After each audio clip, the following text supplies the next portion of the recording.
cambada de viciado, vamos explanar a jogatina agora do Kemet. Primeiramente, vamos colocar aqui na mesa o tabuleiro dele, beleza? Coloca o tabuleiro de acordo com a quantidade de jogadores que forem jogar. Dependendo da quantidade, você vai ter que tirar algumas partes do jogo, tá? Cobrindo algumas partes aí do jogo. E para cobrir de acordo com o manual, você vai utilizar aí essas duas peças que são vendavais aí, são como é que eu vou dizer? São tempestades de areia, beleza? Então, se for preciso usar ela, você vai colocar aí na posição indicada no vídeo e vai tocar o barco. Então, vamos continuar. Você vai sortear agora as fichas de poder que vão ser utilizadas no jogo. Você pode ir jogando de maneira aleatória aí, ó. Você pega um de cada cor, são 4 cores que a gente tem. Tem Ônix, Rubi, Safira e a branquinha, que eu esqueci qual é o nome da cor agora. Você joga 3 na mesa, já que a gente vai simular para 3 jogadores, e vai estar sorteado. Então essas serão as fichas de poder usadas para comprar as fichas de poder no jogo. As fichas de poder são fichas especiais que dão acesso aos jogadores para poder comprar criaturas, poder comprar poderes que interferem aí na sua jogabilidade, na maneira de comprar as coisas com seus pontos de oração e outras coisas interessantes aí no jogo para poder bolar a sua estratégia e ganhar também mais batalhas. Então as fichas de poder acrescentam bastante coisa aí na sua estratégia do jogo. Essas fichas vão poder ser compradas através de pirâmides, beleza? Muito importante isso aí. Continuando o setup, coloque as duas cartas de batalha neutras na parte superior próximo às fichas de poder. Coloque agora também cada peça de criatura, cada miniatura de criatura na sua respectiva ficha de poder. Isso vai ser importante porque na hora que você comprar, você vai levar essa criatura para junto de si, lembrando que essas criaturas só podem estar em jogo junto de uma infantaria, que são suas peças principais da cor do seu deus, que você vai receber junto com a sua ficha de deus, que é a sua ficha, vamos dizer assim, de jogador, que você vai usar para jogar. Nesse momento, também coloque cada ficha de ponto de fama divino junto à sua ficha de poder, que irá te possibilitar comprar essa ficha de ponto de fama divina de acordo com a pirâmide que você tiver, tá? E lembrando que essas fichas geralmente ficam no nível 3 ou 4, de acordo com algumas fichas específicas. Coloque também as fichas de ponto de fama redondas ali, relativos aos templos no mapa onde tiver esses templos, tá? E coloca a ficha de ponto de fama divino também no templo Delta, que é o templo mais acima de todos. Coloque também as fichas próximo ao seu board, tá? Que tem esse organizador muito bacana. E coloque as fichas de ouro, as moedas de ouro aí, próximo também ao board. A gente costumava colocar em cima das fichas de poder que vão usar elas, mas você pode colocar aí próximo ao board também, e quando precisar usar você pega aí, beleza? Vai ficar mais ou menos. Então nessa parte de cima vai ficar as fichas de veterano, fichas de pirâmide, fichas de batalha e as fichas de ponto divino. Você tem que dar uma carta de distração para cada jogador, tá? É distração ou desvio, eles usam os dois nomes no manual, possivelmente um erro de tradução. Embaralhe as cartas de intervenção divina e forneça 2 para cada jogador e depois coloque um monte próximo do tabuleiro também para ficar acessível a todos. Em um dado momento a gente vai ter que usar isso. Coloque agora o tabuleiro de marcação de pontuação e ordem da jogada próximo também do tabuleiro do mapa. Esse tabuleiro vai ser... Agora cada jogador seleciona um deus, no caso aqui a gente selecionou o Sobek, que é esse jacarezão muito doido. Selecionou o Anubis, que é o bicho pretão da morte. E selecionamos também o Horus, que é o priquitão passarinho do sol. De posse da sua ficha de deus aí, cada personagem agora vai estar com sua ficha e a gente vai dar o início ao setup agora individual de cada personagem, de cada jogador. O próximo passo agora é você colocar a ficha de estátua na cidade que você escolheu. Ou seja, cada jogador vai escolher uma cidade, tá? O Horus, o Anubis e o Sobek. E vão colocar a sua ficha respectiva de estátua na frente do distrito ou cidade, chama das duas coisas, tanto faz, tá? No manual vem os dois nomes, que vai ser essas partes que tem muralhas, tá? São as suas cidades ou distritos. Coloca a ficha de estátua na frente da que cada um escolheu. No caso, a gente posicionou dessa maneira aí que você tá vendo no vídeo. Feito isso, cada jogador vai pegar suas fichas de ação redondinha, ficha de ponto de oração, a sua ficha de marcação de ordem do jogo e 3 pirâmides, tá? E as pontas delas. Além disso, cada jogador deve pegar uma ficha de compra de ficha de poder, que é essa ficha de acordo com as possibilidades de compras de ficha de poder que a gente sorteou anteriormente. Dando início ao setup, primeiro você vai pegar cada ficha de ponto de oração do seu deus individual e vai colocar no set, beleza? Cada deus vai começar com 7 pontos de oração, então você coloca no set no Horus, coloca no set no Sobek e também o cara que estiver controlando o Anubis coloca no set aí no Anubis, que são os pontos para você fazer as suas ações. Cada um também vai ter 5 fichas de ação, são essas fichas redondinhas aí. Com cada ficha você vai poder fazer uma das ações possíveis na pirâmide do... Cada deus também conta com 12 peças de infantaria, que são guerreiros aí que vão ficar próximo à sua ficha de jogador ou ficha de deus que você deve utilizar para jogar o jogo, beleza? Então pega os 12 e coloca perto de você. Além disso, cada um deve pegar suas cartas de batalha, que vai ter uma marcação de acordo com a cor do seu deus. Olha aqui, o Sobek tem azul, o Horus tem vermelho na lateral de cada carta. São 8 no total para cada time, beleza? Agora, cada um deve pegar 2 cartas de ID, que é carta de intervenção divina, que serve para diversos momentos do jogo, dentre eles a batalha, o momento do dia, o momento da noite. Algumas você pode usar também a qualquer momento na sua ação. Vai ser de acordo com um símbolo que vai ter na lateral dela, eu vou mostrar depois. Próximo passo agora é você pegar as suas pontas de pirâmide ali e deixar próximo só as pontas que vão poder ser utilizadas no jogo, beleza? Nesse caso a gente está usando só as fichas de poder vermelha, aliás a vermelha não tá não. Estamos usando a branca, a preta e a azul, de acordo com o sorteio que a gente fez no início do jogo. Então você tem que deixar essas ponteiras próximas às suas pirâmides para você poder escolher na medida que você for montando as pirâmides na hora que o jogo pedir. Próximo passo é definir a ordem do jogo. A gente joga as fichas aí, no caso, e na ordem que elas caírem a gente coloca a ordem do jogo. Mas vocês podem decidir da maneira que achar mais interessante para vocês também. Feito isso, coloque as suas infantarias nos seus distritos. Você pode colocar até 5 infantarias, tá? Peças aí militares para guerra, no seu distrito, deixando 2 de fora. Então, cada espacinho desse aí delimitado por muro é uma parte do distrito, que vai poder receber até 5 peças de infantaria e um monstro, beleza? Quando você conseguir uma criatura comprando as fichas de poder. Depois disso, você deve colocar suas pirâmides. Nesse momento inicial, você vai poder colocar até 3 segmentos de pirâmide sem ser na mesma pirâmide. Então você pode colocar no máximo 2 segmentos em uma só pirâmide e tem que totalizar o uso de 3 segmentos de pirâmide. E a ponta não conta, tá? A ponta é só para indicar qual o tipo de ficha de poder que você vai comprar com aquela pirâmide que você montou. Mas aí a ponta não conta nesse momento. A ponta vai ser o 4º nível. Quando você construir o 4º nível, ele vira e aí sim você vai estar contando com a ponta. Nesse momento você vai colocar a ponta de cabeça para baixo, encaixada na pirâmide no espaço para ela, e vai encaixar aí no seu tabuleiro cada ficha de poder referente à cor daquela ponta que você colocou para a pirâmide. Aí vai te permitir ter acesso à compra das fichas da cor que você tiver colocado, né? Concluindo esse setup individual, você vai ter 5 fichas de ação, a sua ficha de ponto de oração e as fichas de poder que você já tem nas pirâmides. Para dar início ao jogo, cada jogador vai poder comprar uma ficha de poder, desde que tenha uma pirâmide com a ponta da cor da ficha de poder que ele quer comprar, sem custo, tá? Então cada um vai pegar uma ficha de poder ali relativo ao primeiro nível da pirâmide. Nível 1, no caso, a base ali das fichas de poder. O jogo vai se desenrolar em 2 fases, tá? No dia e da noite, em ciclos, e na ordem que foi estabelecido, os jogadores vão poder usar suas fichas de ação para poder executar as ações que tem na sua ficha de Deus. E a gente vai explicar agora cada ação.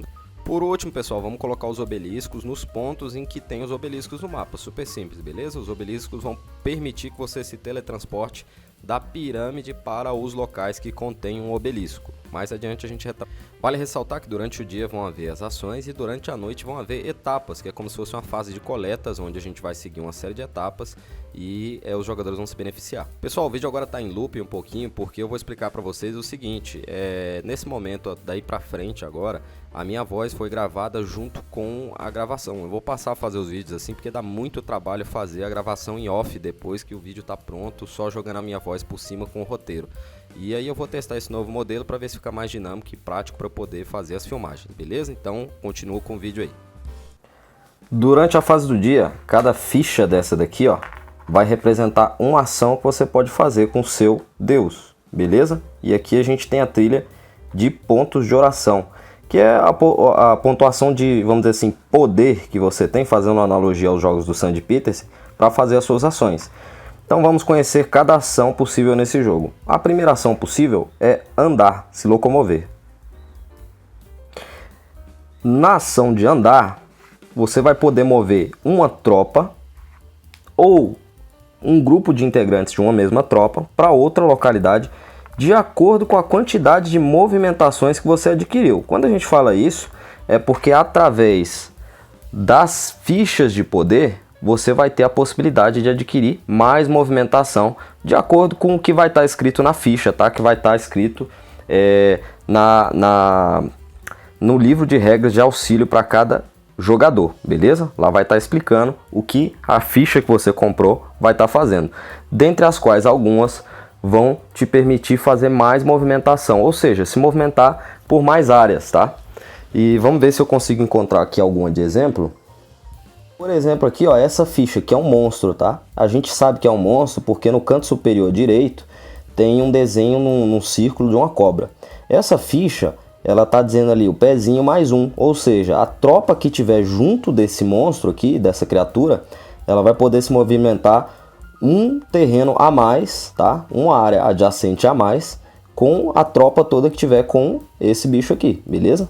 Então vamos exemplificar como é que funciona. A área inicial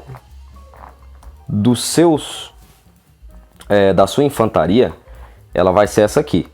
Você vai ter um grupo, uma tropa de no máximo 5, aqui vamos chamar de guerreiros, tá? De 5 guerreiros aqui, 5 peças de infantaria. Essas peças de infantaria formam uma tropa.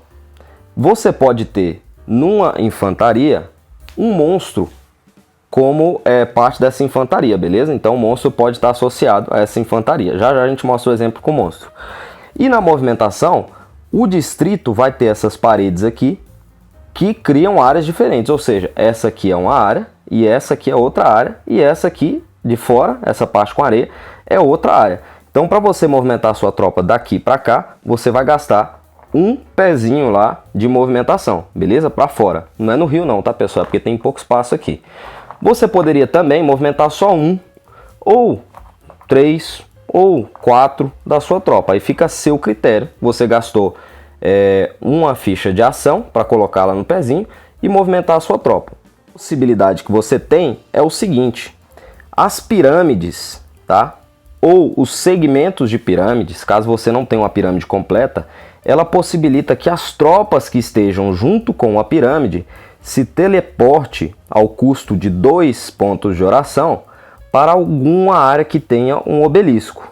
Ou seja, você pode pegar as suas tropas que estão nessa pirâmide aqui e teleportar, por exemplo, aqui para esse templo, beleza? Que tem um obelisco. E nisso você vai ter que pagar 2 pontos de oração, beleza? Pagou 2 pontos de oração, pode teleportar as suas tropas para uma área que tem um obelisco. Vale ressaltar que esse teleporte só pode ser feito de um distrito que você esteja controlando uma pirâmide, da área com uma pirâmide, para um obelisco, não de um obelisco para outro, beleza? Gastando uma ação de movimentação, você vai poder fazer de maneira cumulativa tanto a ação de movimentar por meio de terra, tá? Que é movimentar só arrastando, vamos dizer assim, as suas tropas, quanto fazer o teleporte. Então, se você quiser, você pode pagar aqui, colocar a sua ficha de ação, pagar 2 pontos de oração e fazer um teleporte e ainda movimentar suas tropas por terra, beleza? Você pode fazer as duas ações de maneira cumulativa. Lembrando que o teleporte se dá de uma área por onde você controla uma pirâmide para uma área com um obelisco, mesmo que tenha tropas inimigas na área com obelisco. E aí vai dar início a uma batalha. Vamos fazer um outro exemplo aqui, ó, como se a gente tivesse o bode aqui, ó, junto dessa área. O bode, esse bode aí, que eu não sei o nome dele, tá? Vou chamar de bode mesmo. Você poderia arrastar um pela ação de movimentação terrestre e mais outro pelo bônus que a ficha te dá, caso você tenha a ficha de poder que te dê direito a controlar o bode. Já aproveitando que eu expliquei essa ação com ele, vamos já entender uma dinâmica aqui das criaturas. As criaturas não podem ficar sozinhas, então por acaso, se ele ficar assim, ele vai voltar para a sua base aqui e ele vai ter que ser recrutado novamente com a outra ação que a gente vai aprender adiante, beleza? Vale ressaltar uma coisa, as criaturas elas não podem ficar sozinhas, então elas têm que voltar aqui para sua junto da sua ficha aqui, tá? De Deus. Mas existem exceções. Algumas criaturas são consideradas deuses, tá? Também. Inclusive a gente tem algumas de expansão que depois a gente vai falar no final. Algumas criaturas elas vão poder ficar sozinhas, mesmo que não tenha tropa, infantaria junto delas, beleza? Mas isso é exceção à regra. Via de regra, criaturas não ficam sozinhas no mapa. Ficou sozinha, ela tem que voltar aqui para sua ficha, para você recrutá-la novamente. Continuando então as ações possíveis da fase do dia, você vai poder fazer uma ação de recrutamento. Pessoal, existem algumas regras na movimentação que é interessante ressaltar. Essas partes que tem uma seta vermelha são portos militares. A regra de movimentação de porto militar é que você pode movimentar suas tropas, tá? Como se fosse uma área adjacente de um porto militar para o outro porto militar logo à frente dele, ou de um porto militar para qualquer porto mercante, que é o Porto Azul. Então você pode movimentar daqui para cá, ou pode movimentar também do porto militar para cá, que tem outro porto militar, beleza? E por aí vai. Beleza, mas e se minha tropa estiver na frente de um porto mercante? Como é que eu posso movimentar? Você vai poder movimentar a sua tropa, tá? Aqui eu estou usando só uma para facilitar a movimentação e a exemplificação. Você vai poder movimentar as suas tropas de um porto mercante para qualquer outro porto mercante, como exemplo aqui, ó. Ou vai poder movimentar de um porto mercante para o porto militar que está na frente da sua cidade, beleza? Então, para cá. Outra ação possível é a ação de recrutar, beleza, pessoal? A ação de recrutar, via de regra, funciona de maneira bem simples. Você vai gastar um ponto de oração para cada unidade que você queira recrutar, seja ela unidade assim de infantaria, ou seja ela uma unidade de criatura ou outra que você tenha, tá? Além disso, você vai poder recrutar no seu distrito controlado, na sua cidade, beleza? Agora, imagina, nesse jogo você pode tomar o distrito de outros jogadores, você pode estar no controle dele. No momento que você tomar, você pode recrutar no distrito que você está controlando. Além disso, caso você esteja com o seu distrito totalmente controlado por outro jogador, é nele que você vai poder recrutar. Nessas situações em que você vai invocar, no caso recrutar uma criatura, uma infantaria em um distrito que está sendo controlado por outro jogador, mas que é seu, ou em um distrito que é de outro jogador, mas você está controlando, vai iniciar-se uma batalha logo no momento em que começar a ter uma divisão, um encontro, né, das unidades naquele local. Então você recrutou aqui, por exemplo, uma, imediatamente vai ter que ser resolvida a batalha ali com aquela uma. Além disso, se você recrutar, nessa ação de recrutar aqui, ó, você pode recrutar várias unidades. E se você estiver controlando mais de um distrito inimigo e recrutar diferentes unidades em distritos diferentes que você está controlando, vão se resolver todas as batalhas e você escolhe a ordem, beleza? Isso é bem simples, tá, pessoal? Então é só dar uma lidinha no manual que é tranquilo. Mas a princípio, o mais interessante vai ser resolver uma batalha para a gente entender como é que funciona. Mas basicamente você pode recrutar em qualquer distrito. Distritos são as cidadezinhas aqui, ó, cercadas por muros, que você estiver controlando, ou a sua cidade inicial, beleza? Que tem a sua estátua. Ainda quanto à movimentação, a sua movimentação ela pode acabar aqui, ó, no muro de um distrito inimigo. Você não pode, por mais que você tenha ainda movimentações por terra, você não pode finalizar a sua movimentação dentro do distrito, da cidade do inimigo. Essa é uma regra do jogo. A muralha protege de que você finalize a sua ação de movimentação dentro do distrito inimigo. Para você conseguir entrar no distrito inimigo, você precisa iniciar sua movimentação na área adjacente à muralha do inimigo e entrar no distrito inimigo. Existe um monstro, pessoal, que permite que você termine aqui, tá? Mas eu não me lembro agora de cabeça o monstro, mas é bem tranquilo. A regra base é que você não pode finalizar aí no distrito inimigo a sua movimentação. Você precisa iniciar a sua movimentação na área adjacente para poder penetrar aí no distrito inimigo. Outra ação possível das suas 5 ações vai ser a ação de edificar a sua pirâmide, tá? Construir etapas da sua pirâmide. Como funciona? Galera, primeiro de tudo, a pirâmide, ela vai no distrito que você iniciou, nessas áreas quadradas aqui, ó, vai a base da pirâmide. Como funciona? Você construiu qualquer etapa da pirâmide, você vai poder colocar uma ponteira dessa aqui, ó. Essa ponteira é também, no final, uma etapa da pirâmide, quando você vira ela para cima.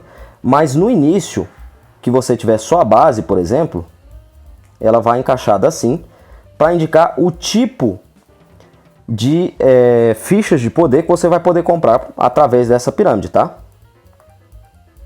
Isso significa o seguinte: se eu construir a base da pirâmide com o tipo de poder azul, eu vou poder ter acesso às fichas de poder de primeiro nível azuis, safira, beleza? Então eu posso pagar um ponto de oração para comprar essa ficha aqui, desde que no momento da minha fase de ação eu faça aqui, ó, a ação azul, tá? Aqui azul é porque tá um pouquinho a luz incidente, mas aí eu vou colocar aqui uma ficha de ação, que é a ficha de comprar a ficha de poder, e aí eu vou poder ter acesso ao primeiro nível das fichas de poder azuis, tá? Agora, imagina que eu construí já a segunda etapa da minha pirâmide azul. Eu vou ter acesso ao segundo nível, com 2 pontos de oração. Se tiver 3, ao terceiro nível. E se tiver 4, ao quarto nível. Mas só para a gente entender aqui rapidinho, o quarto nível é dessa maneira aqui, ó, com a ponta para cima, tá? Beleza, mas como é que eu chego nesse quarto nível? É o seguinte, com a ação que a gente estava falando de construir pirâmide, que é essa aqui, você vai poder construir as etapas da pirâmide da seguinte maneira: cada nível você vai ter que pagar o custo do nível em pontos de oração. Ou seja, o nível 1 vai custar 1 ponto de oração, o nível 2 vai custar 2 pontos de oração, e o nível 3 vai custar 3 pontos de oração, e o nível 4, no caso, vai custar 4 pontos de oração, tá? Pagou o ponto de oração, através da ação aqui de construir pirâmide, você pode edificar sua pirâmide. Beleza, mas quantos níveis eu posso construir por ação aqui, ó, de construir pirâmide?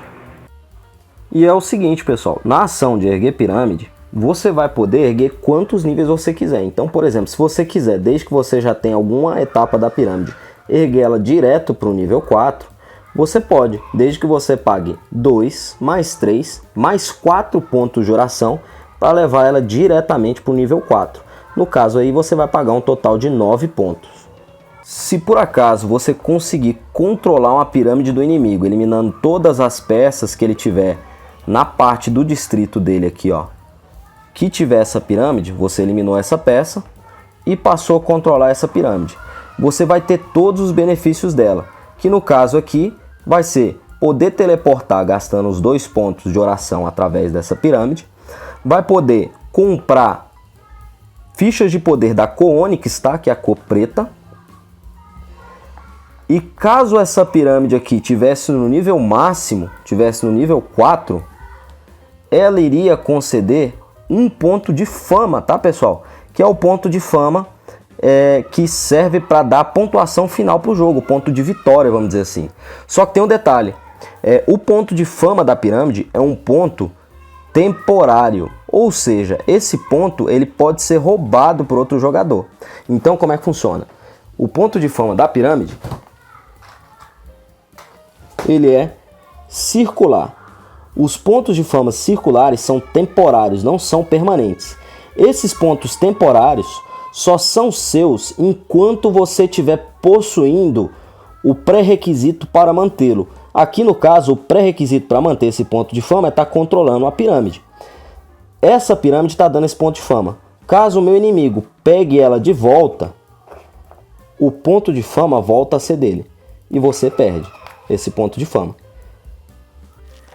Cabe ressaltar o seguinte, pessoal. Na fase do dia, você vai ter que fazer uma quantidade de ações que tenha pelo menos uma ação em cada nível da pirâmide, exceto o topo, tá? Porque o topo você só vai poder fazer ações aqui no topo, caso você tenha uma ficha de ação de ouro. E para adquirir uma ficha de ação de ouro, você tem que comprar uma ficha de poder que dê direito à ficha de ação de ouro. Então, das suas 5 ações, você vai ter que ter pelo menos uma em cada um dos 3 níveis, que são a base, o segundo e o terceiro nível da sua pirâmide de ações do board do seu deus. Aqui no caso é o Horus, beleza? E a última ação possível que a gente tem para fazer, eu vou tirar aqui só para facilitar o entendimento, é a ação de oração, pessoal. Essa ação de oração, conforme o próprio símbolo aqui, que eu acho que é um símbolo de Akhenaton, dá a entender, você tem o mesmo símbolo nos seus pontos de oração. Então o que esse símbolo faz?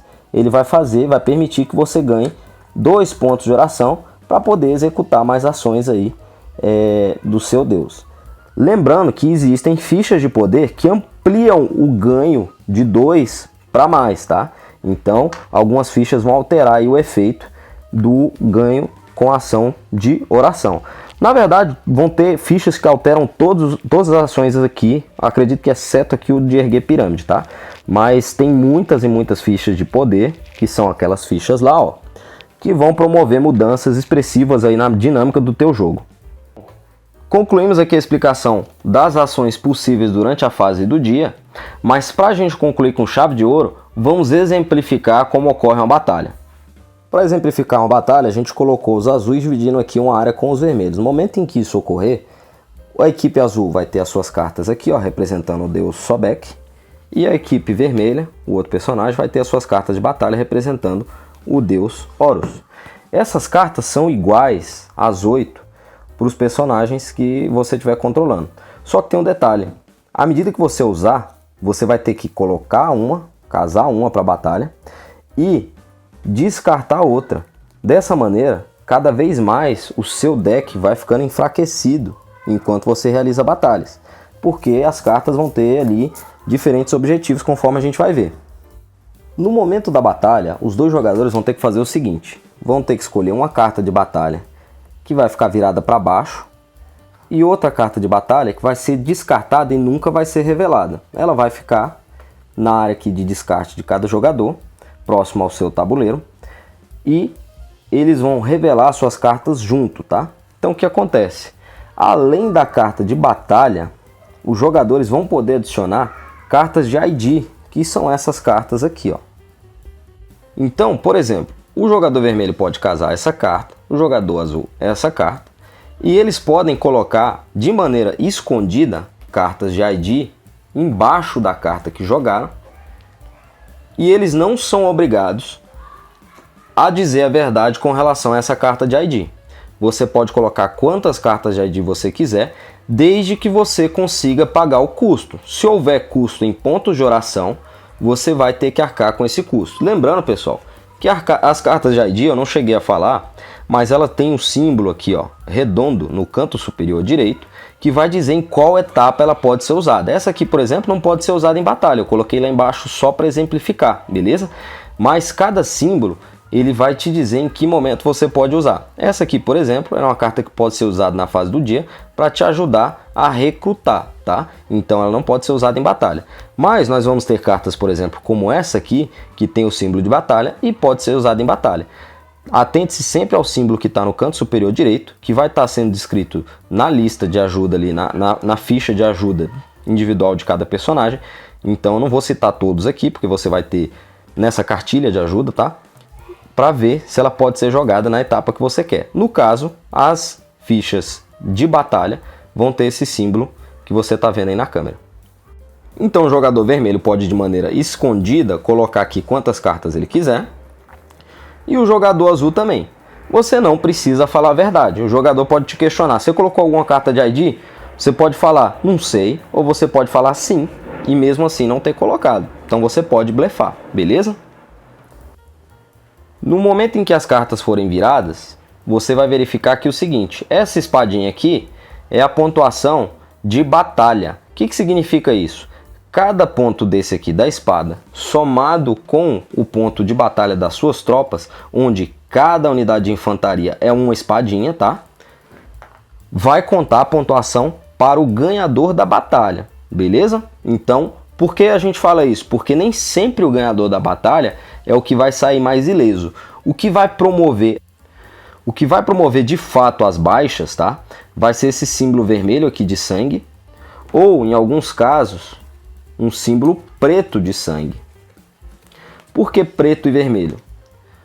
O símbolo preto é morte garantida, tá? Para cada símbolo desse aqui de sangue, eu tenho 2, você vai ter que matar 2 unidades caso eu tivesse jogado essa carta, tá? O oponente, por mais que eu tivesse perdido a batalha, beleza? O símbolo vermelho, ele vai interagir diretamente com esse escudo. Por exemplo, aqui, ó, nessa carta eu tenho 2 símbolos vermelhos. Para o jogador azul, controla o Sobek. E o jogador vermelho jogou uma carta com um escudo. Isso significa que desses 2 símbolos vermelhos que o jogador azul jogou, ele vai ter que morrer apenas uma unidade. Por quê? A outra que ele iria morrer foi defendida pelo escudo. O que não aconteceria se esse sangue vermelho aqui fosse preto. O preto é indefensável. E quanto à resolução de quem ganhou a batalha, o vermelho ganhou, pois ele tinha 3 unidades, mais 3 pontos aqui, ó, de batalha, totalizando 6. Enquanto o azul ficou com 2, mais 2 das suas unidades. Então, na resolução dessa batalha, morreu um do vermelho, ficou dessa maneira. E o azul, ao final da batalha, o derrotado vai ter que escolher entre algumas opções. Ele vai poder bater em retirada, aonde o inimigo que o venceu vai escolher uma área adjacente para ele poder movimentar suas peças desde que não tenha nenhuma peça do inimigo. Caso não tenha, ele não vai poder bater em retirada e aí ele vai ter que convocar suas peças, que consiste em retirar as peças do tabuleiro e receber em pontos de oração -1 o número de peças. Ou seja, se ele tirar essas duas aqui, ele vai receber um ponto só, que é 2 menos 1. Beleza? Ele pode escolher entre convocar ou bater em retirada, se for possível. Além disso, caso o inimigo tenha perdido todas as suas peças, ele não vai poder bater em retirada, então ele vai permanecer no local. Caso ele prefira, ele vai poder ainda assim convocar suas peças. Vamos então às recompensas. Se o atacante for o vencedor, ele vai ganhar um ponto de fama, que é um ponto de vitória no jogo. E o detalhe interessante é que esse ponto de fama, ele é permanente, ele não pode ser roubado por outro jogador. É muito importante ressaltar que esse ponto de fama só é ganho caso o atacante ganhe a batalha, ou seja, aquele cara que invadiu o terreno e iniciou a batalha. Agora, se o defensor tivesse sido o vencedor, ele iria ganhar, por ganhar a batalha, um ponto de veterano, que é essa ficha aqui, ó. Essa ficha, galera, vai ser usada na fase da noite. Quando chegar lá eu explico como ela vai ser utilizada. Além disso, cada jogador que estiver envolvido nessa batalha vai ganhar também um ponto de veterano. Ou seja, tanto o atacante quanto o defensor vão ganhar um ponto de veterano. E caso o defensor tenha ganho a batalha, então ele ganha 2 pontos, 2 fichas, quer dizer, de veterano, que é essa fichinha aqui do escaravelho. Além disso, pessoal, vale ressaltar que o vencedor, sendo o atacante ou o defensor, ele também pode optar por convocar suas tropas. E as regras são a mesma da convocação do perdedor, aonde, tendo 2 unidades, ele vai ganhar um ponto de oração só, que é 2 menos 1, beleza? Ainda sobre a batalha, as cartas ID que forem usadas, se eventualmente forem usadas, são descartadas viradas para cima, próximo do deck de cartas ID, beleza? Ficam viradas para cima como um deck de descarte. Caso um dos 2 jogadores tenha descartado a sua última carta de batalha, então ele pega novamente todas as suas cartas de batalha e retorna elas para sua mão, para que seja utilizada alguma na próxima batalha, beleza? Com aquela regra básica de colocar uma para descarte na hora da batalha virada para baixo, que não vai ser vista, e a outra que vai ser revelada durante a batalha. Quando todos os jogadores tiverem feito as suas 5 ações possíveis, então está encerrada a fase do dia e vai se dar início à fase da noite. Na fase da noite, 9 etapas terão de ser resolvidas, sendo a primeira a oferenda. A oferenda é o seguinte: quem estiver controlando o templo Delta, que é esse templo aqui, ó, pode fazer um sacrifício de 2 unidades, como aqui por exemplo, para pegar esse ponto de fama de templo. Observem, pessoal, que os pontos de fama eles são de 2 lados, tá? Esse lado é um ponto de fama de batalha e esse lado é um ponto de fama de templo, beleza? E os pontos de fama quadrados são permanentes. Já os redondos são temporários, podem ser roubados de você. Agora vamos resolver os outros templos, tá?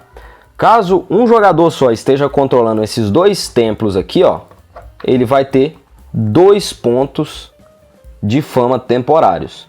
E aí, caso durante a fase da noite ele esteja controlando os 2 simultaneamente, ele mantém os 2 e ganha mais 1 ponto de fama divino, tá? Que é esse aqui, ó, que é o ponto de fama permanente. Então, para ele ganhar um ponto de fama divino por meio do controle de templos, ele vai ter que estar controlando os 2 templos ao mesmo tempo. Além disso, nesse templo aqui, você vai poder sacrificar uma unidade para então ganhar 5 pontos de oração. No outro templo, você vai ter a pontuação temporária de fama, além do ganho de 3 pontos de oração durante a fase da noite. Então você vai subir 3 pontos de oração caso controle esse templo, e nesse templo aqui você vai poder sacrificar 1 para ganhar 5. Próximo passo é a oração. O jogador ele mantém os pontos de oração que ele já tinha ficado no final da fase do dia. E nesse momento ele ganha 2 pontos de oração, beleza? Como se fosse uma ação dessa aqui. Mas ela não pode ser alterada por meio de fichas de poder, beleza? Ganha 2 pontos de oração, todos os jogadores. Além disso, o jogador que possui fichas de veterano pode gastar nesse momento as fichas de veterano para ganhar mais 1 ponto por ficha de veterano gasto. A próxima etapa é a etapa da intervenção divina, onde cada jogador vai sacar uma carta de intervenção divina. Os jogadores que possuírem pontos de veterano, fichas de veterano, podem gastar essas fichas para pegarem mais cartas de ID. A próxima etapa é a conscrição, que funciona como se fosse como um recrutamento, onde cada jogador pode gastar fichas de veteranos para invocar uma criatura por ficha de veterano gasta nos distritos que ele controlar. A penúltima etapa da fase da noite é o despertar, onde você pega suas fichas de ação e remove da pirâmide, podendo utilizá-la novamente quando iniciar a nova fase do dia. A última etapa da fase da noite chama-se fase de destino, etapa de destino. Os marcadores de ordem vão ser movidos aqui para baixo e, começando pelo jogador com menor pontuação, ele vai escolher em qual ordem ele quer jogar. Então ele pode escolher ser o primeiro, daí a gente vai para o Sobek e ele pode escolher ser o segundo ou o terceiro, no caso aqui eu vou colocar que ele quer ser o segundo, e o último, com mais pontuação, vai pegar a ordem que sobrou. Caso, por exemplo, houvessem 2 jogadores empatados, o que tivesse mais à esquerda, no caso o azul, escolheria primeiro a ordem de jogar do que o vermelho, beleza? Caso eles estivessem empatados, vai ser o que vai escolher antes, vai ser o que tiver mais à esquerda aqui na ordem. Então a gente abaixaria aqui, continuaria sendo o Anubis o primeiro, ele escolheria, né? Poderia ser o primeiro ou não, mas ele é o primeiro a escolher a ordem dele. Depois seria o Sobek e depois o Horus. Ao término da fase da noite, dá início a uma nova fase do dia, onde os jogadores vão poder realizar novamente as suas ações e sucessivamente até que ocorra o seguinte. Vamos conhecer rapidamente os tipos de ponto de fama. O ponto de fama de pirâmide é um ponto de fama do tipo temporário, que pode ser roubado por outro jogador, e quando ele for roubado ele vai ser arrastado aqui para o jogador que roubou, que é um ponto que serve para ganhar o jogo. Todos esses servem para ganhar o jogo, tá? Já já a gente explica como ganha o jogo. Mas o ponto de pirâmide é temporário. Roubou a pirâmide do coleguinha, carregou o ponto de fama dele. Existe o ponto de fama temporário dos templos que não são o templo delta. Cada templo vai ter um ponto desse aqui temporário, aonde caso o cidadão controle os 2 templos que tenham pontuação temporária durante a fase da noite, ele ganha um ponto divino, que é esse ponto aqui, ó. Esse ponto divino também pode ser ganho caso um jogador controle o templo delta, que é o templo mais acima de todos, e resolva fazer um sacrifício de 2 unidades, conforme a gente falou. Além disso, você também ganha um ponto fixo caso seja o atacante em uma batalha e ganhe essa batalha. O jogo acaba imediatamente quando um jogador tiver 9 pontos de fama, dentre temporários ou fixos, no momento em que, na fase do dia, ele for realizar uma ação. Ou seja, passou a jogada do jogador anterior e ele iniciou a sua possibilidade de jogada já com 9 pontos de fama. Nesse momento, o jogo já está encerrado. Agora, caso ele adquira 9 pontos de fama com sua jogada, faça mais uma rodada inteira, passa por todos os jogadores e desde que chegue nele e ele ainda tenha mais pontos do que os outros jogadores, o jogo acaba. Ou seja, 9 pontos é o gatilho para o fim do jogo. Manter-se com mais pontos é a garantia da vitória. Caso volte para ele e ele tenha menos pontos do que outro jogador, a partida continua, até que outro jogador alcance os 9 pontos e mantenha-se com mais pontos até a sua jogada iniciar novamente. Ou seja, alcançou 9 pontos, vai fazer uma rodada, chegou nele, ele ainda tem mais do que os outros, aí ele ganhou. Bom, cambada de viciado, então esse foi o vídeo sobre o jogo Kemet, que é um jogo excelente, muito top, ele passa muito rápido, viu? Quando você for jogar com o pessoal que souber jogar e tudo mais, um grupo de amigos fechado aí, é bem tranquilo de se jogar, é um jogo muito legal, bastante divertido, tem miniaturas com qualidade e é muito bom. Então já deixa o like aí se você não deixou, não sei o que você está fazendo que demorou tanto, e se inscreve no canal para receber mais vídeos novos aí dos jogos que a gente vai postar. Só vídeo top de jogo bacana. E não gostou de alguma coisa, gostou de outra coisa, gostaria que tivesse algo diferente, deixa sua sugestão nos comentários. E se você já jogou o Kemet, me fala o que você achou desse jogo que eu particularmente gosto muito. Esse foi mais um Explanando a Jogatina, falamos do Kemet. Se você gostou desse jogo, gostou do vídeo, já larga o like aí no nosso canal. Deixa o seu comentário do que você não gostou, do que você gostaria de ver no vídeo. E também se inscreve no canal e ativa o sininho para receber os novos vídeos que a gente vai postar. Então até a próxima, cambada de viciados. Um abraço!